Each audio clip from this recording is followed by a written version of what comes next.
তো আজকে সাজাচ্ছি আমি আমার এক স্টুডেন্টকে, ওর নাম প্রীতি। তো প্রীতি বল, আজকে কেমন সাজতে চাস তুই? আমার অনেক দিনের ইচ্ছে ছিল দিদির কাছে সাজার, তো কোনোভাবে এটা হয়নি। তো দিদি আমাকে যেরকম সাজাবে সেটাই আমি জানি আমাকে ভালোই লাগবে। দেখা যাক কি হয়। আজকে ওর বেবি শাওয়ার, তো বেবি শাওয়ারের জন্য আজকে আমার কাছে সাজতে এসেছে। তো চলো দেখি ওকে আমি কেমন সাজাই। কেমন লাগলো বল এখন সেজে? ভীষণ ভালো, ভীষণ।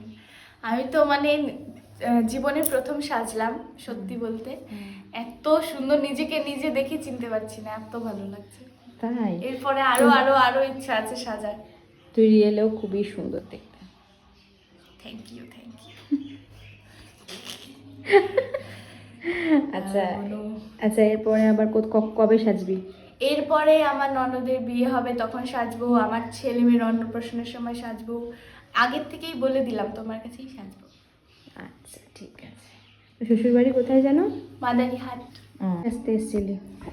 আমি তো পার্টি মেকআপ সাজতে এসেছিলাম, কিন্তু দিদি আমাকে রিসেপশন ব্রাইড সাজিয়ে দিয়েছে।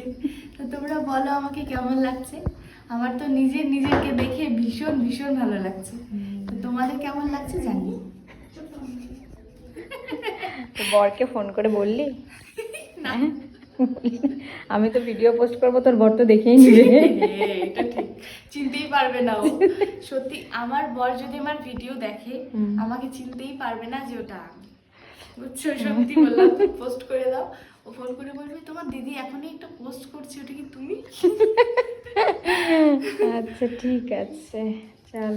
সুন্দর লাগছে, মিষ্টি লাগছে দেখতে।